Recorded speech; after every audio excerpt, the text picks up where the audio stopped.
Bom, pessoal, vamos começar a segunda parte da aula, então? Vamos lá? Continuando, agora nós vamos usar aqueles conceitos que a gente teve na outra aula para essa aqui. Está diretamente relacionado. Tudo aquilo que a gente aprendeu vai ser importante aqui em como definir alguns tratamentos do paciente com queimadura. Esse, sem dúvida, é o assunto que mais cai de cirurgia plástica para o aluno que vai prestar, enfim, o R1, né? Se caiu alguma questão, essa é a mais comum de cair. Tanto de prova teste como de prova prática. Tem muitas coisas de prova escrita que podem ser perguntadas nessa aula. Por tópicos, a gente definiu o seguinte. Vamos falar primeiro da epidemiologia das queimaduras. Nós vamos focar um pouquinho na queimadura térmica, que é a mais comum. Existem vários motivos de queimadura, tá? Não só a queimadura térmica. Então, nós vamos falar um pouquinho da fisiopatologia, de como é que é essa queimadura térmica. Aqui a gente fala queimadura térmica por calor, né? Não por frio. Existe queimadura por frio também, mas eu não vou falar, porque não costuma ser comum de cair. Depois nós vamos falar do atendimento inicial do paciente grande queimado. Como é que esse paciente tem indicação de ser internado ou não. O prognóstico desses pacientes. Os cuidados intensivos mais específicos do paciente grande queimado, principalmente. E falar um pouquinho sobre queimadura elétrica, que também é um assunto que eles adoram, queimadura elétrica. É bem comum de cair. Bom. Aproximadamente, em 1998, nós tivemos um total de 1.400.000 queimados em todo o mundo, né, segundo a Organização Mundial de Saúde. Estima-se entre 282.000 mortes também nesse ano, com 54.000 hospitalizações, sendo a maior parte delas no Sudeste Asiático e sendo considerado nos Estados Unidos a quarta maior causa de morte nos Estados Unidos. O tratamento dos pacientes grandes queimados é extremamente caro, tá? Um dia de tratamento entre $3.000 a $5.000, sem contar os custos indiretos. O que é custo indireto? Pessoal de enfermagem, enfim, custos gerais que você tem no hospital e você nem calcula. Porque é muito caro tratar um paciente, principalmente paciente grande queimado. Um curativo num paciente grande queimado é extremamente caro. É muito caro mesmo para você fazer. Vai muito material.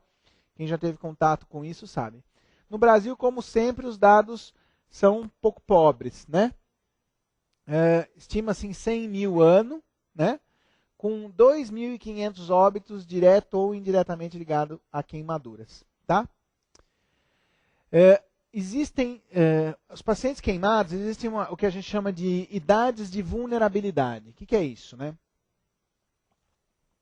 São os principais, não é que sejam os mais comuns.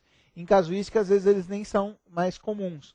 Mas são os dois extremos de idade que são os mais vulneráveis a queimaduras. Então, são as crianças, que quase correspondem a 50% da casuística, sendo um grande responsável pela mortalidade infantil, e geralmente estão associadas a crianças do sexo masculino, de baixa renda, mas não só, existem crianças, as mortalidades em geral são mais em baixa renda, mas criança em geral se queima com muita facilidade, mesmo em todas as classes sociais. E uma outra porcentagem é quando a gente volta a ser criança, né? Deixa de ser adulto e volta a ser criança, que é quando você vira idoso, né? Porque idoso, em geral, ele tem mais dificuldade para pegar as coisas, então vai lá mexer no fogão com a panela mais pesada do mundo, super quente, e derruba em si mesmo. Ou vai fazer coisas que, enfim, já não tem mais a mesma condição física para fazer e acaba tendo uma grande chance de ter queimaduras. E, em geral, as queimaduras nos idosos são muito graves, tá? Se em crianças são graves, em idosos são mais graves ainda, tá? Pacientes de 70, 80, 90 anos, às vezes com uma queimadurinha muito pequena, a chance de morrer é muito grande. Então, geralmente, a gente acaba até internando esse paciente. Bom, na queimadura térmica existe uma divisão clássica que a gente tem que saber, né? Isso é o básico. E isso está ligado diretamente à outra aula. Eu já expliquei para vocês toda a anatomia da pele, ou seja, não vou falar tudo de novo. Epiderme, derme, subcutâneo. Né? Na outra aula a gente já explicou direitinho o que tem em cada uma delas. Mas as lesões elas vão ser caracterizadas pelo tipo de lesão e o tipo de dano que eu tive no meu tecido epitelial. Então, se eu tiver só dano da epiderme, eu vou ter queimaduras de primeiro grau. Se eu tiver queimaduras que são mais profundas, ou seja, que pegam toda a epiderme e parte da derme, eu vou ter as queimaduras de segundo grau. E daí existe uma subdivisão. uma subdivisão que é aquela superficial e aquela segundo grau profundo. Por que existe essa subdivisão? Porque isso é muito importante no prognóstico do tratamento. Essa aqui, se a gente lembrar da primeira aula, lembra que eu falei de cicatrização? O que acontece? Se eu destruir pouca derme, eu tenho mais folículos e a chance de reptilizar é muito mais rápida. Nessa aqui, se eu destruo quase toda a derme, a chance de reptilizar é muito maior, é muito menor, vai ser muito mais demorado. Por quê? Eu vou depender das bordas só. E daí o que vai acontecer? O meu processo de restauração da derme vai ser maior e as chances de eu evoluir com contraturas, bridas e sinéquias vão ser maiores nessas queimaduras de segundo grau profundo. E existe uma outra classe que é a de terceiro grau ou de espessura total, né? Essas daqui a gente considera de espessura parcial e essas de espessura total. O que significa espessura total? Que compromete toda a epiderme e toda a derme. Isso aqui é cirúrgico, não adianta, isso aqui tem que operar. A não ser que ela seja muito pequenininha, sei lá, uma queimadura pontiforme que a cicatrização você consegue esperar, né? Mas em geral, as maiores, a gente sempre indica a cirurgia. Por quê? Porque eu não vou ter como cicatrizar e como fechar essa ferida, como reptilizar. Como é que funciona a fisiopatologia das queimaduras? Se eu tive uma queimadura, o que eu vou ter? Eu vou ter um dano tecidual, um estímulo endotelial, e eu vou liberar uma série de substâncias e fatores inflamatórios. Então eu vou liberar histamina, serotonina, cininas, e vou ter todo aquele processo, né? Rubor, calor e dor da fase inflamatória. E vou ter uma outra coisa junto, que é, devido a essas substâncias, eu vou ter um aumento da permeabilidade capilar. Isso é típico na queimadura térmica. O que gera esse aumento da permeabilidade capilar? Eu vou ter perda de líquido do plasma para o extravascular, né? Então, o que estava dentro do vaso vai sair e vai entrar nas células e vou ter diminuição do líquido intravascular. O que isso acarreta? Acarreta aquilo que a gente chama de edema, então o tecido fica edemaciado, porque o líquido que estava dentro do vaso vai para fora, vai para os outros tecidos. E eu tenho um outro caso, uma outra situação gerada pelo edema, que é a hipovolemia, ou seja, aquele líquido que estava dentro do vaso deixa de estar dentro do vaso e eu tenho hipovolemia, chega menos sangue para os tecidos. O paciente fica com uma pressão arterial muito mais baixa e vai ter todas as consequências de ter uma hipovolemia. Quando eu tenho hipovolemia, o que eu vou ter? Eu vou ter vasoconstrição na periferia, vou tentar hemoconcentrar, vou aumentar a frequência cardíaca para tentar repor essa perda de volume. Tá bom? Lembrar que quando eu tenho esse edema, ao redor das 36 horas, eu não tenho só por alteração da permeabilidade capilar, existem outras alterações também, né? Então eu tenho uma diminuição da meia-vida das hemácias, eu tenho aumento da viscosidade do sangue, né? Ele fica mais concentrado porque você perde líquido. Eu tenho alterações nas quantidades proteicas e tudo isso vai piorar ainda mais a minha hipovolemia. Então eu vou ter uma hipovolemia cada vez maior. Esse é o mecanismo básico fisiopatológico das queimaduras térmicas.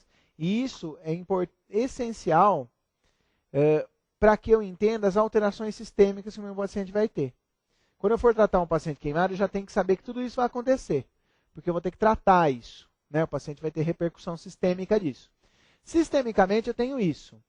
E na ferida, o que eu tenho? Como é que é a ferida do paciente grande queimado? É geralmente caracterizada por 3 áreas diferentes. Uma área, quando eu me queimo, sei lá, com uma chama ou com uma água quente, eu tenho geralmente uma área central, que é a área de maior dano. É aquela lesão que foi destruída mesmo pelo fogo. Essa área eu não consigo reverter. Eu vou ter necrose e destruição do tecido totalmente dito. Ao redor, eu tenho a chamada zona de estase. O que é essa zona de estase? Ao redor dessa zona de coagulação, eu vou ter uma redução da perfusão. Então, vai ficar menos perfundida essa área. E se eu mantenho essa perfusão, se eu mantenho esse edema, se eu não dou volume direito, essa área que é de estase, que no começo poderia ser uma lesão reversível, ela se torna irreversível. Então, essa estase, se eu vou atrás, corro, dou volume para o meu paciente, evito que ele fique hipoperfundido, diminui o edema, eu consigo reverter essa área e não ter uma queimadura profunda. Se eu não conseguir, se por algum motivo isso não acontecer, eu gero uma lesão irreversível e daí eu vou ter uma área também profunda por conta disso. E ao redor disso existe uma zona de hiperemia, que é só pelas alterações inflamatórias, pelas sininas, esse tipo de coisa, prostaglandinas. E isso também, se eu não tiver cuidado, se eu não mantiver uma perfusão local adequada, com menos chance, mas ela também pode evoluir para uma lesão irreversível. Geralmente essa aqui costuma ser reversível. Então uma foto mostrando isso, né? Uma zona central, né? Uma zona ao redor e outra mais ao redor, aqui mais esbranquiçada, que a gente consegue reverter. Essa aqui irreversível. Essa aqui tem chance, né? A gente vê que é uma queimadura quase de segundo grau, né? Se eu mantiver perfundida, se eu mantiver ok, só aqui, esse segundo grau, ele vai restaurar sozinho. Ele não vai acabar que nem esse aqui, que é um terceiro grau completo. Então é muito importante cuidar sistemicamente do paciente para que eu diminua os efeitos da queimadura na minha ferida. Bom, depois que a gente falou da fisiopatologia da queimadura, vamos para a vaca fria, né? Falar propriamente dito como é que é o atendimento do paciente grande queimado. Quando ele chega no pronto-socorro, como é que eu tenho que atender esse paciente grande queimado? E como o paciente queimado é igual a todo paciente politraumatizado. Então ele vai ser atendido segundo A, B, C, D, E. Igualzinho, todos os pacientes. Só que o paciente queimado tem algumas particularidades. E eu vou falar um pouquinho dessas particularidades que, para variar, vai ser o que vão cobrar em prova, né? Sempre vão perguntar o que é particular do paciente queimado. Então, no A, para quem lembra, vias aéreas pérvias, mais colar cervical. O que eu posso ter de alterado no meu paciente grande queimado que pode gerar uma alteração e que eu tenho que ficar atento? Ele pode ter aquela chamada lesão inalatória ou queimadura da via aérea. O que me faz pensar em queimadura da via aérea? Geralmente é aquele paciente que tem uma queimadura da face, né? Toda queimadura de face é sinônimo de intubação? Não, não é sinônimo de intubação. Toda queimadura de face é sinônimo de lesão inalatória? Não, não é sinônimo de lesão inalatória. Ela precisa de outros fatores juntos. Então, geralmente é uma queimadura de face, que ocorre num ambiente fechado, que o paciente apresenta queimadura das vibriças, né? Ele tem aquele escarro que a gente chama de escarro carbonáceo, tá? Pode ter até uma certa rouquidão, né? E nesses pacientes que têm esse quadro clínico, em geral, o que a gente preconiza? Uma intubação precoce. Por quê? Ele pode estar ocorrendo com ele o que a gente chama de fenômeno de edema de glote, né? Então ele pode ter queimado e aquilo está gerando um edema e ele pode ter uma obstrução de via aérea alta. Então essa é uma complicação do A que pode acontecer com o paciente grande queimado. Se eu realizar nesse período inicial uma laringoscopia ou uma broncoscopia, se eu conseguir, se meu pronto-socorro tiver isso, eu tenho quase que um diagnóstico 95% de chance de saber se ele teve ou não uma lesão de via aérea. Nesse caso, para ocluir a via aérea alta, uma lesão de via aérea alta, né? Então é um quadro clínico típico, a queimadura de face mais uma série de coisas que vão me levar a pensar que esse paciente tem a chance de evoluir com uma obstrução respiratória e nesse paciente eu tenho que ficar muito mais atento. Vamos passar para o B, né? B, ventilação. Ventilação é a mesma coisa, tem que ventilar, é um paciente politraumatizado, ofertar oxigênio da melhor forma possível, enfim, se eu conseguir com máscara, ótimo, se precisar entubar, entuba, como qualquer outro paciente. O que tem de diferente que às vezes eu não consigo ventilar o meu paciente grande queimado? Existem duas causas principais. Se eu já excluir a obstrução, no A lá eu já resolvi esse problema, o que vai ter no B para que eu preste atenção? Duas coisas principais. Uma, se ele tiver uma lesão inalatória, que não é alta, ou seja, não é uma queimadura das vias aéreas altas, faringe, laringe, mas às vezes ele inalou gases tóxicos e essa queimadura ela vai ser uma traqueite ou uma traqueobronquite ou até uma alveolite. E esse paciente, em geral, eu vou ter muita dificuldade de ventilar. Então, às vezes eu vou ter que entubar, vou ter que pôr ventilação invasiva ou vou ter que fazer uma não invasiva. Então, uma chance de eu não conseguir estar ventilando o meu paciente grande queimado. E a outra possibilidade típica é aquilo que a gente chama de queimadura circunferencial de terceiro grau. Essa queimadura circunferencial de terceiro grau, o que acontece? Quando eu tenho uma queimadura de terceiro grau, eu formo a escara. A escara que eu falei na outra aula para vocês. O que é a escara? A escara é isso. A escara é a estrutura necrótica de pele. Isso é a escara. Por isso que lembra que eu falei que úlcera de decúbito era uma coisa, escara era outra? Escara é isso. Então eu tenho escara naquela úlcera de decúbito, que é tecido necrótico, e tenho aqui no paciente queimado. Essa escara ela é inextensível. O que é isso? Ela fica formando uma constrição ao redor do paciente. Então, quando o paciente vai tentar respirar, ele não consegue ter os movimentos de respiração adequados. Então, ele fica ali constrito e por isso eu não consigo ventilar. Nesse tipo de situação, eu tenho que fazer algum tipo de atitude. Eu vou ter que fazer o que a gente chama, que vocês já devem ter ouvido falar, que é a escarotomia. O que é a escarotomia? Fazer aqueles cortes na escara para liberar. Como é que é o clássico, a linha de esclerotomia? Geralmente na linha axilar anterior, eu faço essa liberação lateral. Resolveu? Ótimo. Tranquilo. Não resolveu? Eu faço mais uma linha aqui no arqueado costal para liberar completamente. Porque às vezes não está prendendo só na região torácica nesse sentido, às vezes no outro também. Então eu tenho que liberar. Se vocês olharem, aqui é um exemplo de que isso foi feito, né? O que a gente nota aqui? Que eu cortei isso, precisa de anestesia? Não, não precisa de anestesia, porque o paciente não sente nada. Esse tecido está morto, tá? Eu pego o bisturi e vou, né? Sangra? Não sangra nada. Por quê? Porque é necrose, isso aqui não vai sangrar nada. Se sangrar, você está fazendo coisa errada. Provavelmente você está fazendo uma queimadura que não é terceiro grau. De novo, isso é em queimadura circunferencial de terceiro grau. Se fizer em segundo grau, obviamente vai sangrar e daí você vai complicar e ele vai urrar de dor, tá? Então, nessa situação só. Então, essas são as chances de eu não conseguir ventilar o meu paciente. Bom, muito bem, eu sou muito bom, já passei do A para o B, né? Estou ventilando meu paciente, vi todas as situações, resolvi tudo. Vou partir para o C, né? Antes de partir para o C, eu tenho que comentar uma outra coisa. Todo paciente que sofreu uma queimadura ou que teve risco de estar em um ambiente fechado ou que inalou fumaça, né? Ele pode ter uma coisa que é chamada intoxicação por carboxihemoglobina, pelo monóxido de carbono, na verdade, vai ser essa intoxicação. A gente sabe que a fumaça é rica em monóxido de carbono. E o monóxido de carbono ele é 40 vezes mais afinidade pela hemácia do que o oxigênio, tá? Então, existe a chance de a minha ventilação, sempre que eu estiver atendendo um paciente grande queimado, eu tenho que ofertar oxigênio para ele, porque o mínimo de intoxicação por monóxido de carbono sempre o paciente vai ter. Então eu tenho que sempre me preocupar com isso no B, sempre ventilá-la adequadamente, tá? Geralmente esse diagnóstico é feito por gasometria, mas claro, clinicamente já consegue perceber. Existem alguns fatores clínicos. Você pode até dosar essa carboxihemoglobina. Geralmente eles têm uma acidose metabólica. O tratamento disso é dar oxigênio. Então ventila o oxigênio a 100%, o máximo que você conseguir. Pega uma Venturi e ventila ele com o máximo que você conseguir. Quais os sinais clínicos que você percebe que o paciente está intoxicado por monóxido de carbono?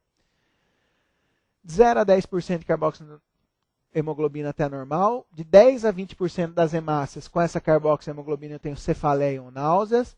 20 a 30% se o paciente já está meio letárgico, né, não responde tão bem. 30 a 40% confusão até agitação. 40 a 50% coma e depressão respiratória. E mais que 50% das hemácias com monóxido de carbono, morte. O paciente já não vive. Então o paciente fica lá preso. Até ele não se queima, mas ele fica lá preso com monóxido de carbono. Você não consegue tirar ele no incêndio, da fumaça ele fica expirando aquilo. Se ele tiver 50% dessa taxa das hemácias comprometidas, ele morre por intoxicação por carbono. Não precisa nem queimar. Tá? Claro que queima porque tem calor e não tem jeito, né? Bom, então isso aqui é importante também de prestar atenção quando eu estiver ventilando. Eu tenho que sempre ventilar, sempre. 100% das vezes eu tenho que ventilar adequadamente meu paciente. Bom, tratei A, tratei B. Vamos para o C. E aqui no C merece uma atenção especial. Isso cai muito, muito mesmo. No C o que é? Eu vou ver o nível de choque no meu paciente, né? Então vou ver pressão, vou ver frequência cardíaca, vou ver perfusão periférica. No paciente queimado, principalmente no paciente grande queimado, isso vai estar alterado, tá? De qualquer jeito, isso vai estar alterado. Como sempre, eu vou ter que ver algumas coisas, né? Então, eu vou ter que avaliar, vou ter que ver se ele pressão, vou ter que ver o pulso periférico, enfim, vou ter que avaliar tudo isso para saber se eu tenho condição ou não e quanto eu tenho que hidratar esse paciente, o quanto ele está chocado. Tá? Em geral, ele sempre, principalmente o grande queimado, sempre vai ter algum grau de choque. Geralmente eu hidrato aquele paciente em crianças, 15% de superfície corpórea queimada, eu já tenho indicação de hidratar. Em adultos, 20%. Tem gente que começa para os dois no 15%, mas em geral nos livros falam 20%. Você começa a ter necessidade de usar fórmulas de hidratação para adulto e 15% para crianças. Tá? Quando eu estiver avaliando esse paciente, prestar atenção numa coisa importante. Do mesmo jeito que eu posso ter queimadura circunferencial de tórax, eu posso ter de membros. Então eu posso ter de membro superior ou membro inferior. E essa mesma esse tecido que não é inextensível, conforme eu vou tendo aquele edema devido à queimadura, aquela capa impede que esse músculo cresça e ele fica ali constrito. Então eu posso ter a famosa síndrome compartimental. Eu posso estar comprimindo o meu vaso e ele pode evoluir para uma síndrome compartimental. E daí também existe a necessidade de eu fazer escarotomia lateral. Tá? No atendimento hospitalar, eu já sei pela fisiopatologia da queimadura que o meu paciente vai ter algum grau de hipovolemia. Como é que eu vou calcular o quanto que eu tenho que dar para esse paciente? Como é que eu vou saber quanto que eu tenho que dar ou não? Isso é diretamente proporcional à superfície corpórea queimada. Tá? Existem algumas fórmulas usadas para você calcular o quanto de superfície corpórea queimada um paciente tem. Então você tem a regra da palma da mão, a regra dos 9, a regra de Landenbroder, que é a que a gente usa em área de queimadura. Na unidade de queimados a gente usa isso. Mas isso é muito difícil. É uma tabela que você não consegue decorar. Então, no pronto-socorro, as mais usadas são essas duas, superfície palmar e regra dos 9. Lembrar que a gente só conta áreas de segundo e de terceiro grau. Então, se cair um teste que peça para vocês calcularem a superfície corpórea queimada e cair um primeiro grau, não some, porque vai dar errado. É só segundo e terceiro grau. Palma da mão, que é o mais conhecido e mais fácil de fazer. A palma da mão, geralmente a área da palma da mão sem os dedos, ela equivale a 1% da superfície corpórea queimada. Tá? Geralmente a gente pode usar essa aqui. Não é o que a gente mais usa, viu? Sinceramente, não é o que eles vão cobrar de vocês também na prova. Porque ninguém vai pôr um paciente assim para vocês ficarem fazendo isso, né? O que eles cobram é a regra dos 9. Essa sim é a que mais costuma cair. Lembrar que existe uma diferença entre adulto e crianças, tá? Por quê? Porque adulto é diferente de criança, principalmente por causa da cabeça e dos membros inferiores, né? Criancinha geralmente é sempre cabeçudinha, né? Adulto essa proporção já vira. Então como é que funciona? Para adulto, que é essencial decorar. Cabeça 9%, tá bom? Cada um dos membros 9%. Membros inferiores 18%, cada um, tá? E o tórax 36%, 18 anterior, 18 posterior, tá bom? Vocês somarem tudo isso dá quanto? Não dá 100%, dá 99%. Porque 1% existem alguns livros que falam que é a área do pescoço e outros que falam que é a área perineal. Então, isso pode ser que caia, pode ser que não caia. Acho difícil cair isso, sabe? Mas geralmente a área cervical conta como 1%. Tá? Para criança isso já muda um pouco. Lactente, em geral, 19% a cabeça, 13% os membros. Difícil cair lactente, mas criança, eu acho difícil cair para vocês. Se cair para vocês, cai adulto. Mas para o cara que vai fazer especialidade, daí cai. Às vezes cai criança, quer saber que a cabeça é 19 menos a idade e os membros, porque só varia a cabeça e membros inferiores. Então, membros inferiores vai ser 13 mais a idade dividido por 2. Então, exemplo, uma criança de 6 anos, a queimadura dela vai ser 19 menos a idade, vai dar 13% de superfície corpórea da cabeça, vai equivaler a isso. E nos membros inferiores vai ter 13 mais 6 dividido por 2. Então, 6 dividido por 2 dá 3, 13 mais 3, 16. Tá? Então, acho difícil cair isso. Estou falando só por desencargo de consciência, mas acho mais provável cair isso aqui. Isso tem que decorar. Com certeza. E existe o melhor, que é o que a gente usa. Né? Esses dados da palma na mão e da regra dos 9, eles são muito estimativas, né? Para o cara que está no pronto-socorro mesmo. O que a gente usa de verdade é o Lund and Browder, que a variação dos membros inferiores da cabeça realmente existe, né? Então, isso foi tabulado por idades, e por idade você tem, enquanto o tórax não varia, você tem aqui a cabeça, você olha no ar, de acordo com a idade do seu paciente, ele te dá uma tabela pronta para você poder calcular. Se derem isso na prova, moleza, né? Só pegar A, B e C, olhar, ver onde está o A, mas não vai cair isso. Geralmente se cair, cai a regra dos 9. Mas o que a gente usa na vida real é isso aqui, que é muito mais preciso, te dá o quanto de superfície corpórea queimada o paciente tem. Para que serve isso, né?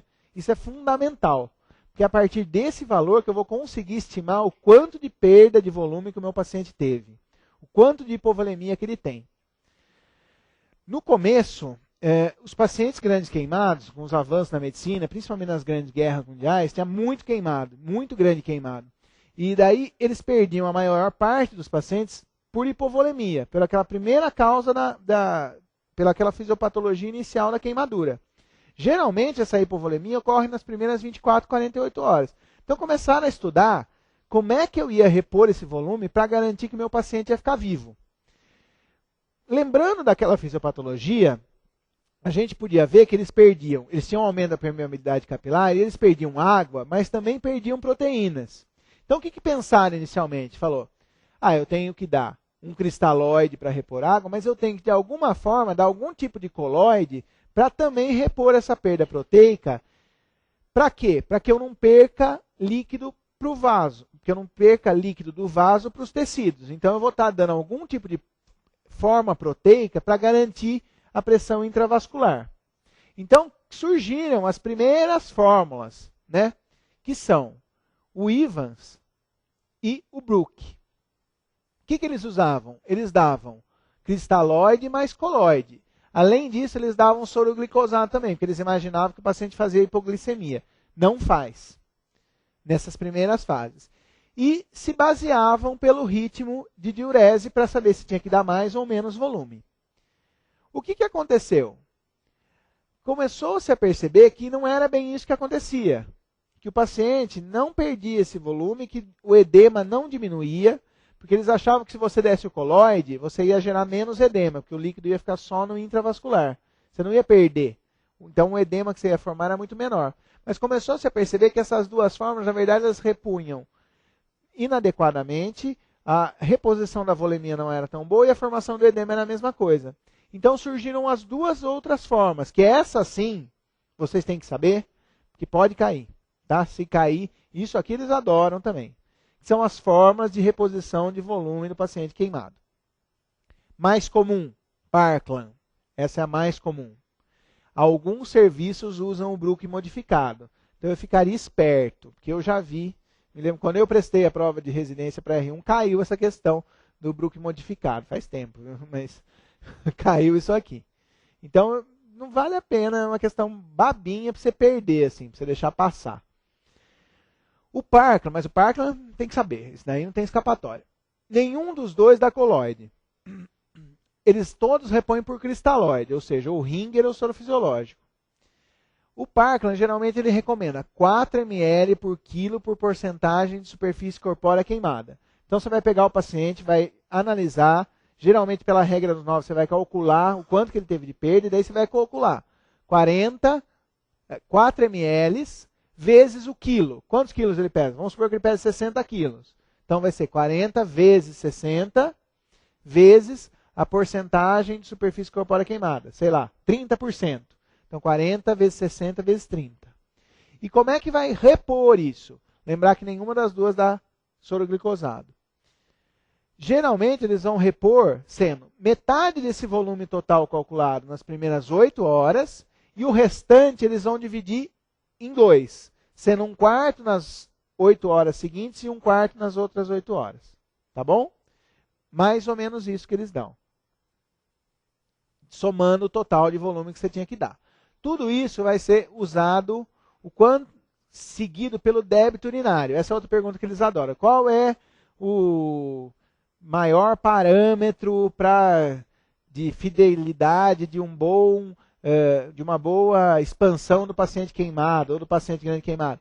Débito urinário. tá? Então é fundamental na sonda vesical nesse paciente. No Bruch modificado, existe a única diferença entre eles é que ele vai ser de 2 a 3 ml por quilo por superfície corpórea queimada. Geralmente 2, tá?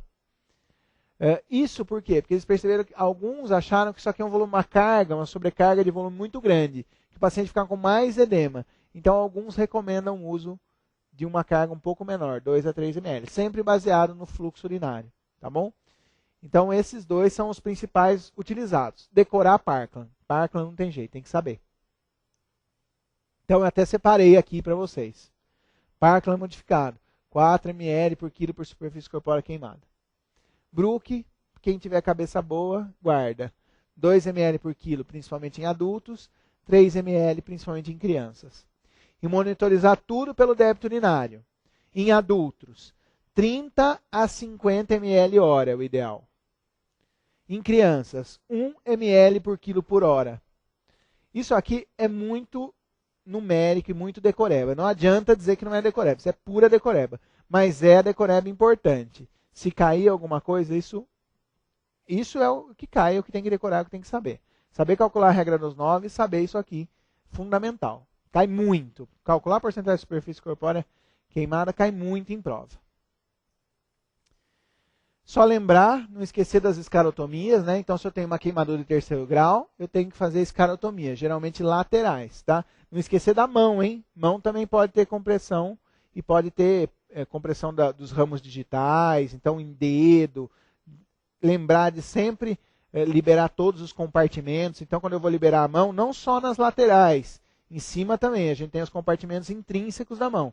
Tem que ser liberados ao redor de cada um dos metacarpos, tá bom? E, finalmente, o E, né? Aliás, o D. Lembrar que ele é um politraumatizado.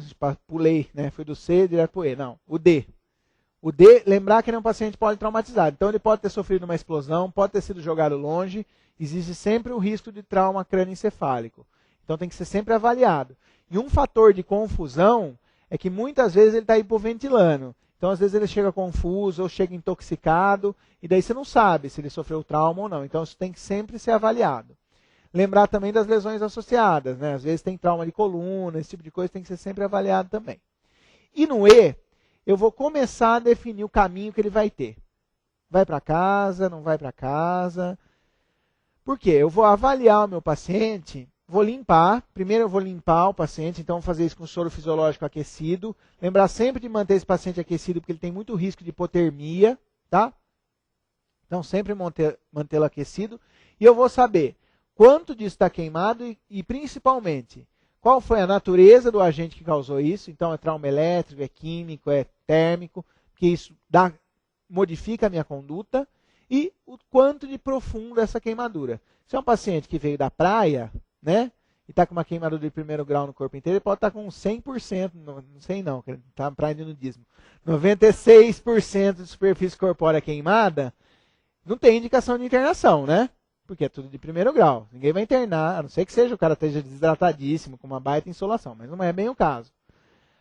Em contrapartida, se eu tenho 10% de terceiro grau ou 20% de segundo grau, aí provavelmente eu já vou ter que internar esse paciente. Lembrar daquelas coisas, aqueles conceitos da aula anterior. Primeiro grau, o que vai acontecer? Eu vou ter uma reptilização ao redor de 5 a 7 dias por um turnover celular. Então, eu vou ter um processo de regeneração. Segundo grau, depende do que ficar de derme, de anexos dérmicos. O segundo grau é o exemplo típico da queimadura com bolha, tá?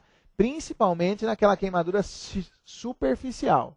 As profundas, às vezes, elas chegam já sem bolhas, que são muito mais graves as queimaduras. Mas as de segundo grau superficial, elas estão muito associadas com bolhas.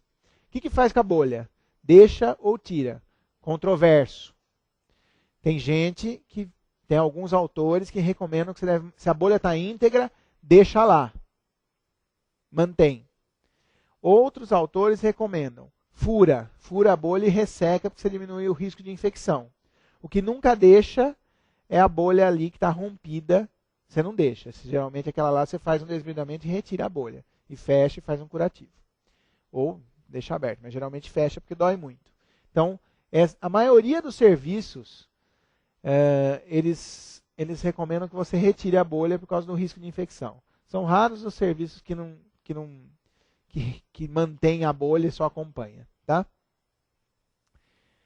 Geralmente, as mais superficiais, elas vão reptilizar em torno de 10 a 14 dias. Porque eu vou ter muito folículo piloso e aquilo é rapidinho, reptiliza. Nas profundas, o tempo para reptilização vai depender do quanto sobrou de folículo, que geralmente é muito pouco, e das bordas, né, dos queratinócitos da borda. Então, se eu deixar, geralmente são 3 a 4 semanas, às vezes, para fechar essa lesão. E o que acontece? Eu vou ter muito rearranjo dérmico e vou, com muita chance, acabar evoluindo para uma cicatriz hipertrófica e para uma contratura e até para uma brida ou sinéquia. Então, muitas vezes, nesses casos, a gente recomenda a enxertia, principalmente se for em face, se for em mão, se for em área articular, né? Porque essas são áreas nobres. Se for em pálpebra, essas são áreas que você perde a função se você deixar a coisa evoluir sozinha e evoluir com contratura. E terceiro grau não tem jeito, né? Essa daí você vai acabar sempre operando. Dificilmente. Só se ela for muito pequena, que dá para você esperar cicatrizar. E no meio do tórax, por exemplo, que vai ficar só uma cicatriz. Daí tudo bem. Então, qual a importância de saber a profundidade? A profundidade vai te determinar a conduta. Posso tratar com curativo? Posso tratar... Preciso operar? Não preciso operar? Então, isso é fundamental, você saber. E isso vai determinar para onde que você vai encaminhar seu paciente. Fechando isso, fechamos esse atendimento inicial. O que eu tenho que fazer no atendimento inicial do paciente grande queimado? Agora já estamos definindo para onde que nós vamos mandar. Vamos mandar para casa, vamos mandar para o ambulatório. O que nós vamos fazer para tratar? Os critérios de internação são esses aqui. Terceiro grau, em mais de 10% de superfície corpórea queimada, tá bom? Adultos com segundo grau, com mais de 20% de superfície corpórea queimada, ou com 10% na criança, tá? Alguns livros falam em 15%, mas a maior parte fala em 10% na criança. Queimaduras em áreas nobres, face, mãos, pés, períneo e genitália. Todas essas precisam internar? Se olhar no livro, precisa, mas a gente obviamente não interna todas, né? Depende muito das condições de cuidado, do quão profunda é aquela queimadura. Uma queimadurinha na face, você não precisa internar obrigatoriamente, pequenininha. Dá para você mandar para casa o paciente, principalmente se o paciente se cuidar. Mas saber que essas são áreas que, em geral, você vai ter problema. Principalmente períneo, genital, que é muito difícil você tratar. Difícil a gente tratar em casa esse tipo de queimadura. Queimadura circunferencial, você sempre tem que internar. Porque, às vezes, a queimadura que parece no começo, que ela é só de segundo grau profundo, conforme ela vai evoluindo, e conforme você não hidrata esse paciente adequadamente, a queimadura vai aprofundando. E você pode ter um terceiro grau, evoluir para um terceiro grau. Se eu tenho uma queimadura circunferencial, o que vai acontecer? O paciente pode ter uma síndrome compartimental. Então, sempre interno também. Queimadura elétrica, interna sempre. É muito grave, em geral. Tem que ficar em UTI, em observação, porque existe o risco do paciente ter arritmia. Queimadura de via aérea. Piores prognósticos que a gente tem. Tá? Queimadura de via aérea é gravíssimo o caso. Dizem até, alguns trabalhos mostram que 50% de mortalidade, se o paciente for um grande queimado com queimadura de via aérea. Trauma associado. Geralmente a gente sempre acaba internando também.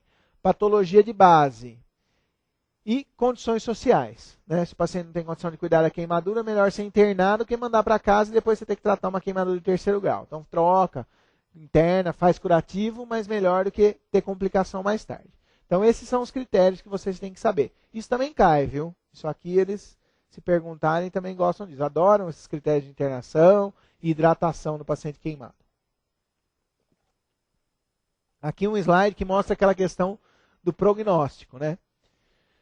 Pacientes idosos com mais de 60 anos, com uma superfície corpórea queimada de mais de 40% de lesão inalatória, uma chance de mortalidade altíssima, né? Quase 90% desses pacientes morrem. Quer dizer, lesão inalatória e grande superfície corpórea queimada são fatores de mau prognóstico. Sempre que eu tiver essas condições, o paciente tem mais chance de morrer. Idade avançada também. Bom, depois que eu tratei meu paciente, decidi o que eu vou fazer. Teve uma queimadura pequena, maior parte de segundo grau, vou tratar no ambulatório. O que eu vou fazer no ambulatório? Vou tratar aberto ou vou tratar fechado? O que significa isso? Vou colocar curativo ou não vou colocar curativo? Também são aceitas as duas coisas. As queimaduras superficiais e as queimaduras, mesmo as um pouco médias, a gente manda para o ambulatório se não for uma superfície corpórea queimada, se não tiver aqueles critérios de internação.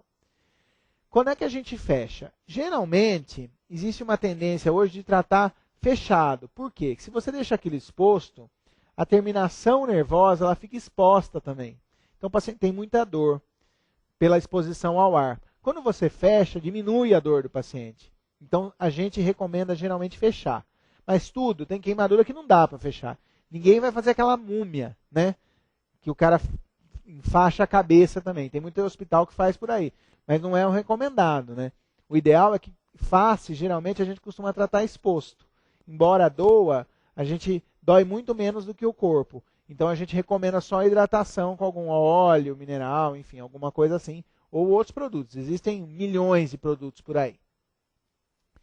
Se eu tive que internar o meu paciente, aí eu vou ter que avaliar todos os sistemas, né? O paciente grande queimado, ele é um paciente complexo, porque ele pode ter alterações em todos os sistemas. Eu vou falar um pouquinho das alterações de cada um deles ao longo da evolução. O que eles podem ter, o que pode complicar, que a gente tem que saber. Então, o sistema respiratório. Aqui a gente está focando mais no paciente grande queimado, aquele que eu tive que internar, principalmente aquilo que eu tive que colocar na UTI. Eu falei para vocês que ele tem o risco de ter uma lesão inalatória. E existem 3 mecanismos principais de ter uma lesão inalatória. Ele pode ter lesão inalatória por aspiração de monóxido de carbono, que é aquela bem na fase inicial, que eu vou ofertar oxigênio e vou resolver. Mas isso eu já tenho que pensar numa lesão inalatória para ele. E pode ter mais 2 mecanismos, que é a lesão de via aérea alta, que geralmente é pela fumaça quente ou pelo calor, que o paciente no início já evolui com edema de glote, pode evoluir com obstrução de via aérea alta, ou uma lesão muito pior, que é aquela lesão de via aérea baixa, que geralmente é pela inalação de gases tóxicos. Essa daqui, principalmente, aumenta muito a mortalidade do paciente, em cerca de 3 vezes o risco dele morrer. Então, eu tenho que avaliar os 3 mecanismos principais de ter lesão inalatória. Então, como é que é essa lesão inalatória? Ele pode inalar partículas, gases, calor, ter uma lesão inalatória e evoluir com edema. O mesmo edema que eu tenho na pele, eu vou ter na via aérea. E esse edema pode gerar tudo, né? Pode gerar atelectasia, pode gerar edema pulmonar, pode gerar espasmo, pode descamar o epitélio da árvore traqueobrônquica e gerar pneumonia, infectar, pode evoluir para SARA, para uma traqueobronquite, ou seja, é um paciente que vai exigir muito cuidado. Como é que é o quadro clínico? Geralmente, aquele paciente que estava em locais confinados, que tem um quadro de estridor, tosse ou rouquidão, com queimadura na face, lábios, faringe, hemucosa nasal e fibriça nasal também, muito comumente associada à queimadura. Tem um escarro, que é aquele escarro que a gente chama que é escarro carbonáceo, né? Com aquela coloração preta. Pode apresentar um quadro de confusão mental e, se estiver intoxicado ou não, vai ter um monóxido de carbono alterado. Qual que é o tratamento dos pacientes com lesão inalatória? É o tratamento de suporte. Então, geralmente, esse paciente vai para a UTI. Em casos moderados ou severos, eu vou ter que intubar. Geralmente, naquele caso que é lesão de via aérea alta, sempre eu intubo. Se eu não intubar, eu vou acabar tendo que fazer uma traqueostomia. Nos de via aérea baixa, eu até consigo manter com uma ventilação não invasiva em algumas situações.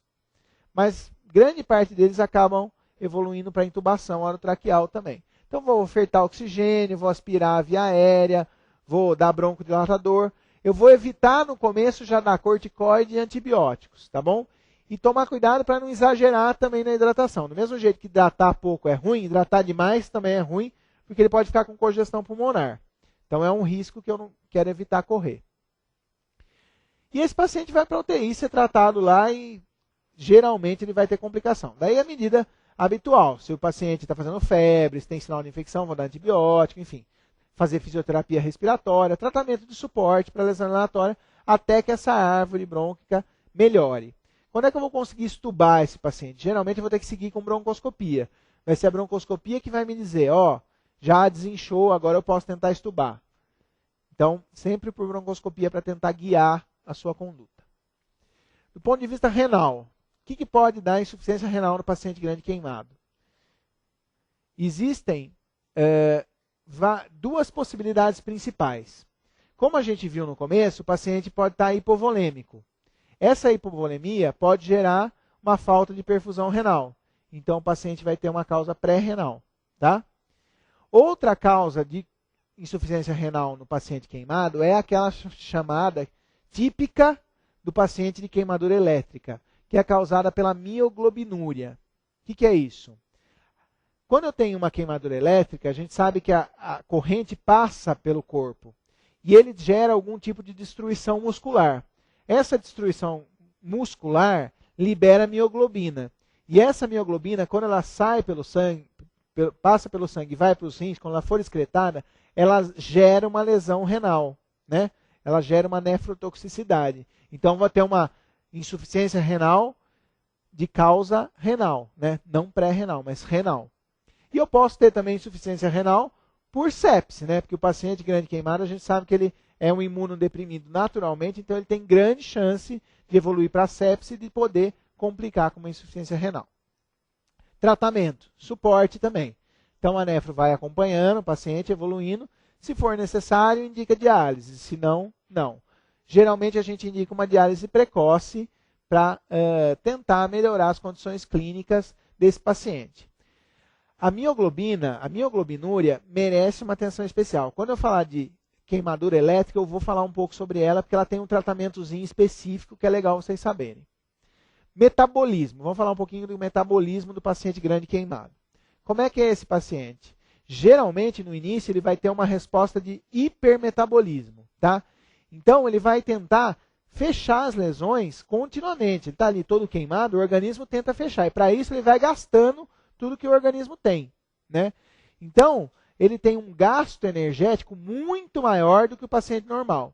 E isso tem que ser levado em consideração. Por quê? Porque se ele tem um gasto energético maior, eu tenho que ofertar, dar combustível muito maior. Então, eu tenho que dar nutrição do paciente grande queimado, é muito importante. Eu tenho que nutri-lo da melhor maneira possível. Tá? Então, frequentemente, esses pacientes têm uma perda muito importante da massa muscular. Porque como ele está nesse hipermetabolismo contínuo, gastando tudo que ele tem para tentar cicatrizar, ele vai gastar também a massa muscular, as reservas que ele tem para tentar fechar. Essa situação só volta ao normal quando eu fecho 100%. Quando 100% da minha ferida está cicatrizada, está fechada e reptilizada. Aí ele volta para um estado metabólico normal. Enquanto eu não conseguir isso, ele vai ficar nesse estágio e eu tenho que correndo atrás o tempo inteiro. Outras coisas importantes. Lembrar que a pele tem uma função de proteção para evitar a perda de calor, então eu tenho que sempre garantir o calor. Resolver essa situação nutricional, essa situação metabólica, só quando eu cubro ele totalmente. E, de alguma forma, tentar dar um suporte nutricional o mais adequado possível. Geralmente, esse suporte é interal. É muito difícil que o paciente consiga comer. Então, quando eu tenho um paciente nessa situação, aliás, todo paciente grave, eu tenho que tentar alimentá-lo o mais precoce possível, tá bom? Mesmo que ele não consiga comer, depois que ele saiu daquela estase gástrica, eu tenho que passar uma sonda e começar a dar dieta para ele o mais precoce possível. Se eu não faço isso, eu aumento o risco de ter translocação bacteriana. E se ele tem translocação bacteriana, ele tem mais chance de ter sepse. Se ele tiver sepse, lembrar que isso vai complicar ainda mais, vai piorar ainda mais o meu fator metabólico. Então, sempre ficar de olho se o paciente está evoluindo com sepse ou não.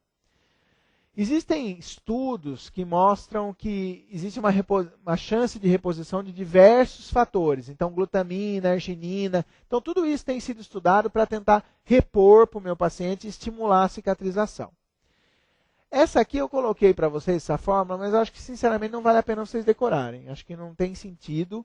Só para saber que existe e que tudo é calculado quando você vai repor. Então, tudo isso ligado à superfície corpórea queimada também e ao peso, tá? Então, tudo é calculado, quanto de proteína, tudo é calculado para você saber certinho quanto que você tem que dar para o seu paciente grande queimado. E além de todas essas complicações que eu mostrei, o grande queimado pode ter mais 1 milhão delas, tá? Então, ele é anêmico, ele tem uma chance maior de anemia, porque com a queimadura tem uma redução da sobrevida das hemácias. Ele tem uma chance muito grande de ter distúrbios hidroeletrolíticos, porque ele tem a perda da função protetora da barreira da pele. Ele tem uma chance de ter uma insuficiência cardíaca, insuficiência renal pela hipovolemia. A chance de, no momento inicial, ter um ilho paralítico, né, pelo trauma. Lesão renal, eu já falei. Infecção, eu vou falar com mais atenção para vocês agora. Uma outra complicação que pode acontecer no paciente grande queimado são as complicações do trato gastrointestinal. E aqui eu estou falando do quê? Da famosa úlcera de Curling, tá? A gente sabe que toda situação de estresse aumenta a chance do paciente evoluir com úlceras. E a úlcera do paciente grande queimado é, aliás, de todo politraumatizado, é chamada úlcera de Curling. Isso cai também às vezes. Isso é importante principalmente por uma questão que eles estão adorando colocar, que para um paciente grande queimado é ótimo, que é fazer prescrição. Eles adoram agora pedir para você fazer prescrição. Então, quando você vai prescrever um paciente grande queimado, o que você vai pôr? Você vai pedir para ele, você vai olhar, dá para comer ou não dá para comer. Geralmente você vai deixar uma sonda nasogástrica aberta nas primeiras 24 horas. Você vai repor volume segundo aquelas fórmulas. Você vai dar antibiótico? Não. A gente não dá antibiótico de rotina para paciente grande queimado. E não esquecer do protetor gástrico, tá? Porque esse paciente precisa. Se você não deixar, você está sendo iatrogênico. A chance dele evoluir com complicação é grande. Então, geralmente, antigamente a gente não usava, mas hoje em dia a gente também tem usado algum tipo de Clexane para evitar tromboembolismo. Então, geralmente na prescrição. Isso está muito em moda hoje. Eles adoram perguntar isso, pedir para fazer prescrição, no meio da questão prática. Vou falar um pouquinho de resposta imunológica, e essa eu deixei para o fim. Por quê? No começo, lembra que eu falei para vocês que os pacientes morriam de hipovolemia, morriam de falta de líquido. E a gente teve uma mudança disso. Hoje em dia os pacientes não morrem mais disso, porque com as fórmulas a gente consegue dar volume adequado e consegue melhorar o paciente. O que aconteceu é que, na verdade, hoje em dia os pacientes passaram a morrer depois das 48 horas, passaram a morrer de infecção. Infecção, hoje em dia, é a principal causa de morte do paciente grande queimado. E por quê? Porque ele está imunodeprimido, porque ele tem a perda da barreira protetora, porque ele tem uma diminuição das células de proteção, porque ele tem uma diminuição do efeito bactericida dos neutrófilos, uma perda tanto da imunidade humoral como da imunidade celular.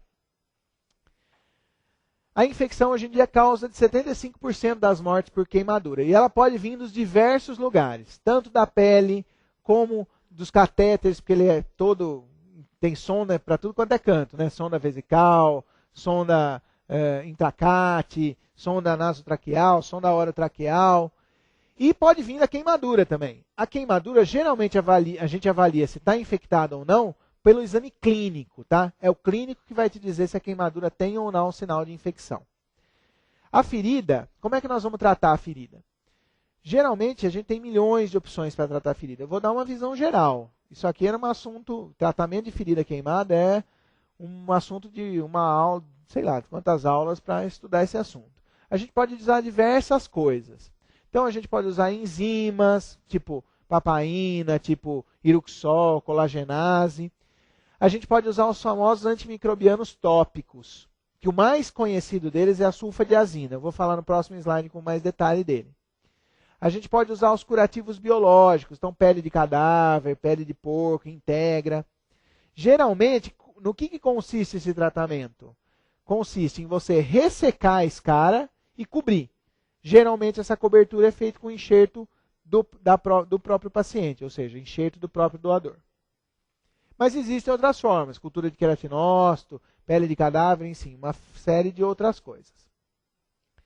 Os sinais de infecção principal vão te contraindicar a realização do procedimento cirúrgico. Então, eu vou acompanhando a ferida. Se eu tiver algum sinal de infecção, eu não vou operar, não vou enxertar, eu vou debridar. Então, eu vou debridando, até que eu tenha um leito adequado, tá? Geralmente, a gente usa a classificação clínica, tá? Suave, cultura, tudo isso não é tão importante. O mais importante é o clínico para saber se eu tenho indicação ou não de operar e de enxertar esse paciente. Se eu tenho sinais de infecção, geralmente eu vou lançar a mão de usar os antimicrobianos tópicos. Nessa fase da vida de vocês, se vocês têm R2, eu diria que vocês tinham que saber mais. Mas nessa fase, o principal é conhecer esse aqui, ó, a sulfadiazina de prata. Quais as vantagens? Ele é indolor, fácil de você ver a ferida, qualquer posto de saúde tem, qualquer lugar hoje em dia você usa sulfadiazina de prata. Ele é de fácil uso, a única desvantagem dele é o risco de neutropenia, tá bom? Mas é bem baixo esse risco. E, em geral, por aí é o que a gente mais usa, é o que mais a gente vê o pessoal usar. Está indicado já usar antimicrobiano tópico de cara? Questionável, isso é questionável na literatura. Tem gente que acha que tem que usar desde o começo, tem gente que acha que não. Não vou dar uma resposta absoluta porque eu também não sei, tá? Não tem essa resposta para eu dar para vocês. Mas muita gente já usa de cara a sulfadiazina quando tem uma queimadura para tratar. Existem 2 outros antimicrobianos disponíveis. Esse a gente nem tem no Brasil, acetato de mafenida. É boa principalmente para a orelha, mas tem muito risco de acidose metabólica, tá bom? E o nitrato de prata, que em geral a gente também não usa, acho que não vale nem a pena a gente comentar, porque não é tão importante para a gente aqui. Se eu tenho infecção, além de antimicrobiano tópico, eu vou ter que também utilizar antimicrobiano sistêmico. E não esquecer de debridar o tecido necrótico e drenar todas as coleções presentes. Depois que eu garanti o meu leito bom, ou seja, que eu garanti que o paciente não tem infecção, aí sim eu vou enxertá-lo. Como é que a gente faz o enxerto de pele? Geralmente a gente retira a pele de uma área doadora, né, que pode ser a coxa, enfim, pode ser diversas regiões, e a gente coloca sobre aquele leito bom. Aqui a gente tem um exemplo do que a gente pode fazer. A gente pode fazer um enxerto tanto em lâmina como em mesh. O lâmina, o que é? Aquele que eu retiro e já coloco. Aqui é uma lâmina, ó. É uma lâmina. Então, eu retirei e já coloquei em cima do meu leito. E existe uma outra situação que é o enxerto em mesh graft. É uma máquina que eu passo com um carreador no meio e esse enxerto vai abrir, vai expandir.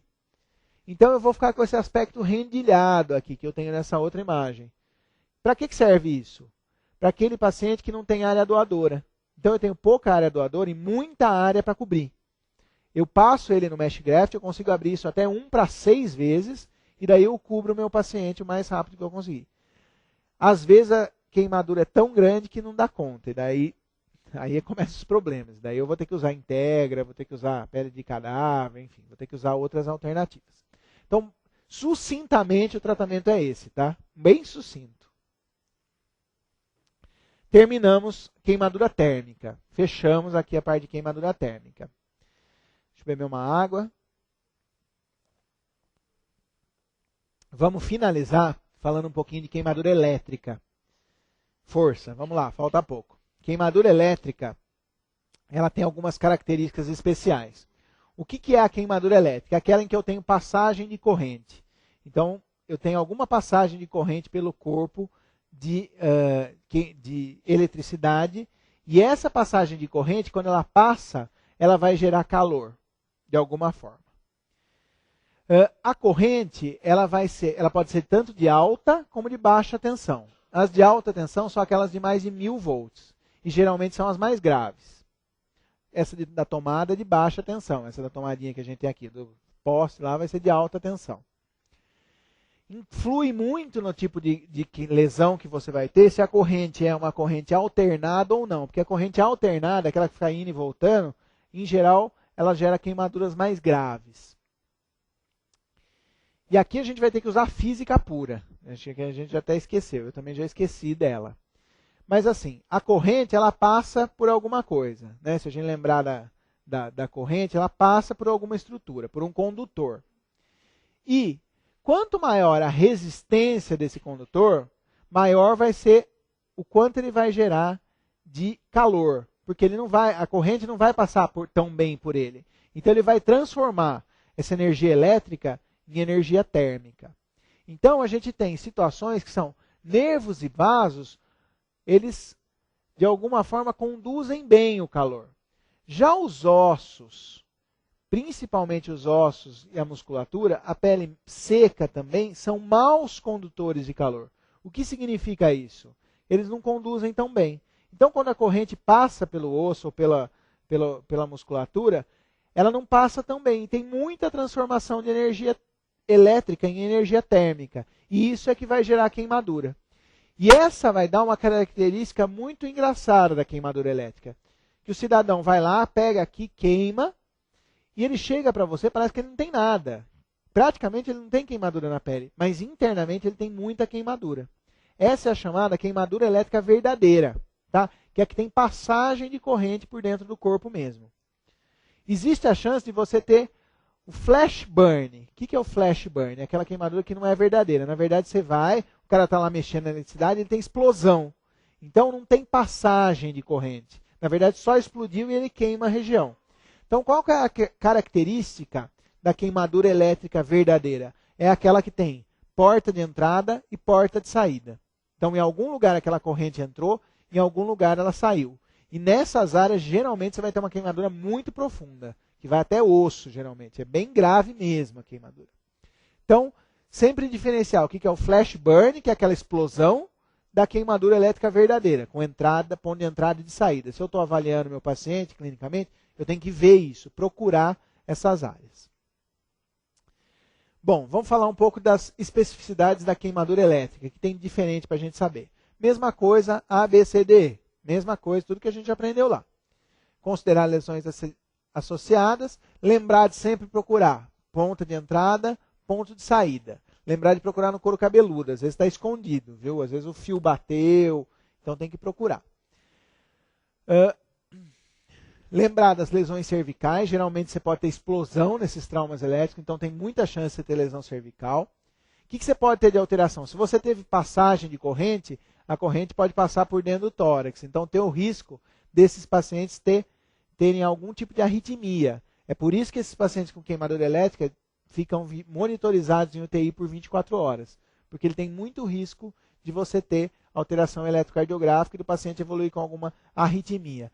A maior parte das arritmias são taquicardias supraventriculares transitórias, que melhoram espontaneamente, você não tem que fazer nada.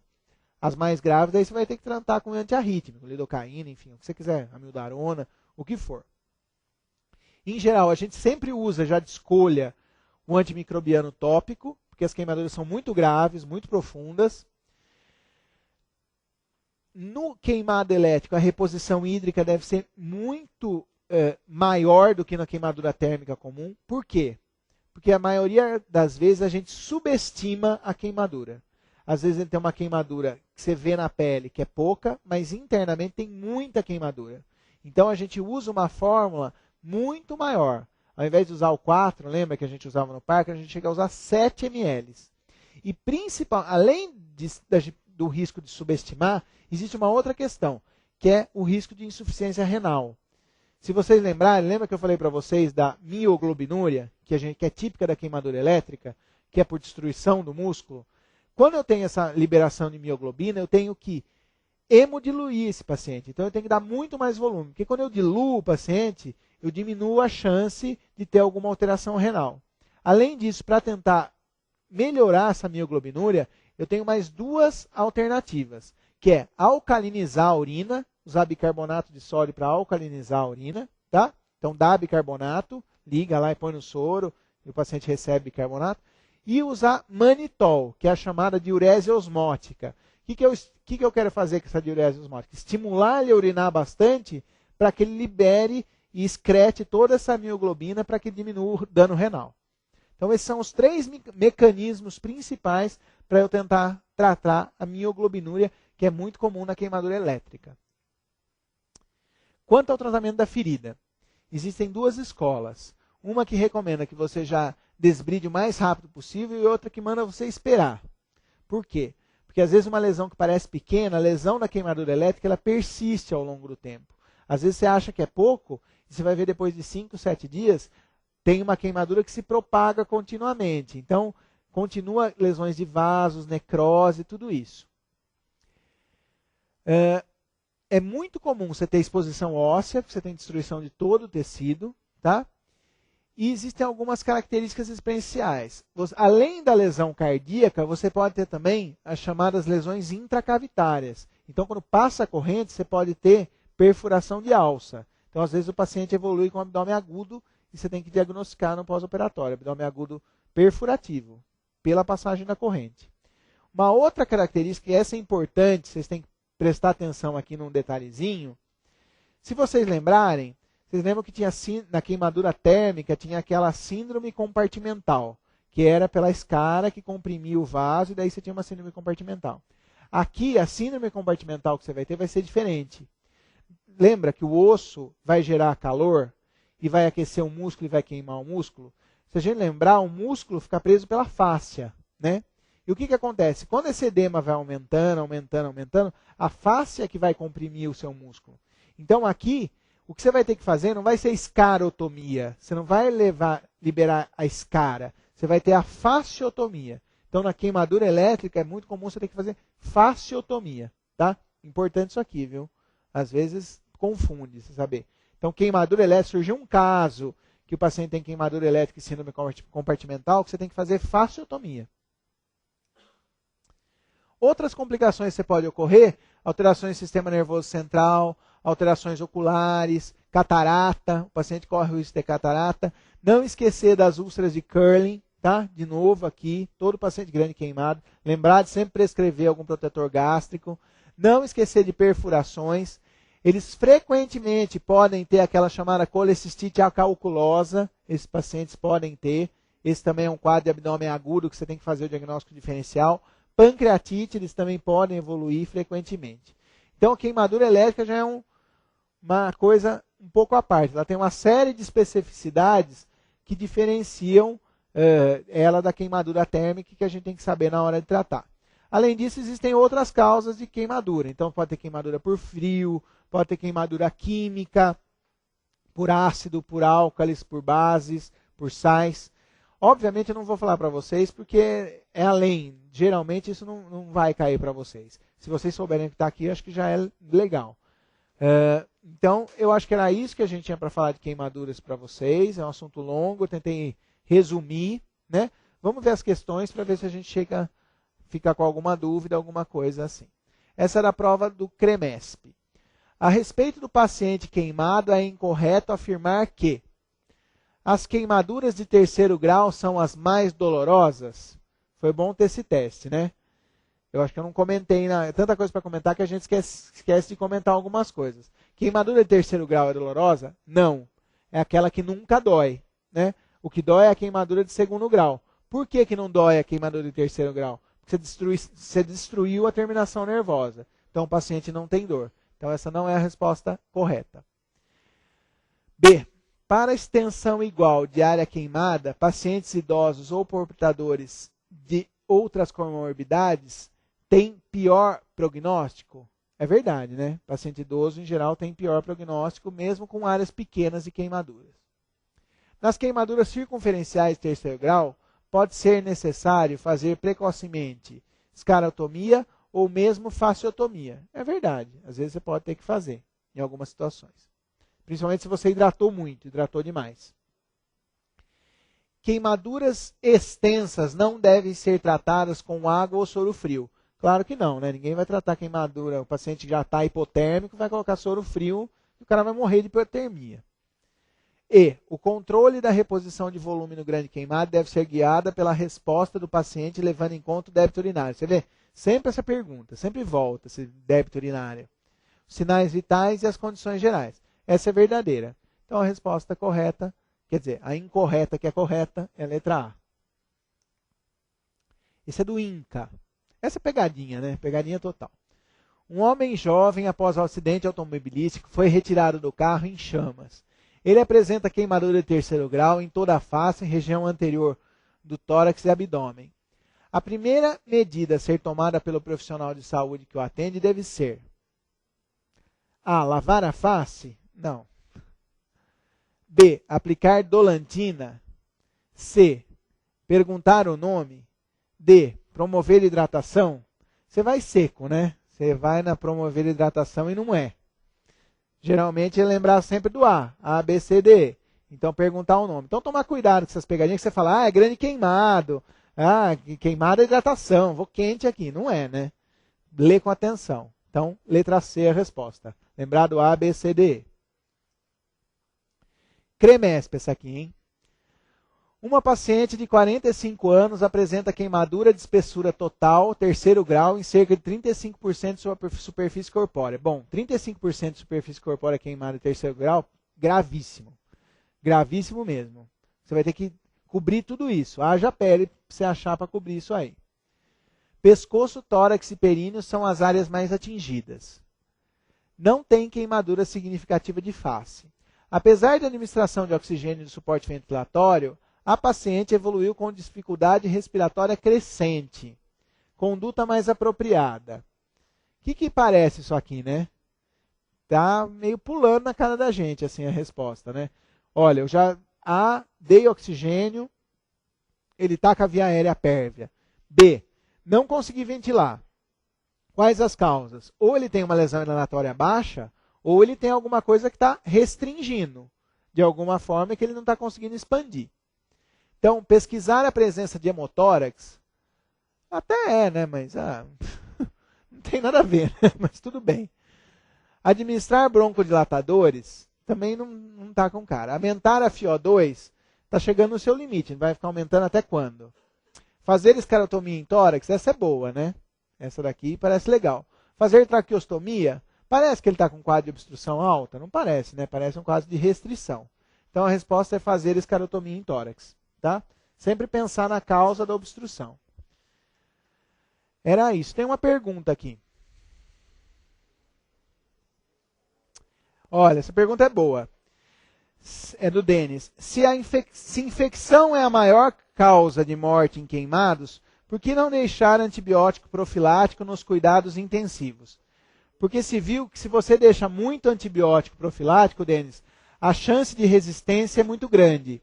Então, a hora que esses pacientes já têm continuamente a chance de serem infectados por germes graves. Se desde o início você já deixa antibiótico, a chance de você gerar resistência é muito maior. Daí você vai precisar de antibiótico de último tipo e a chance de ele evoluir com complicações é muito mais grave. Então, é por isso que a gente não deixa antibiótico profilático para esses pacientes queimados. Geralmente não deve usar. Acho que era só isso. Tem alguma dúvida? Bom, obrigado a todos, obrigado pela paciência. Bom sábado aí para todo mundo.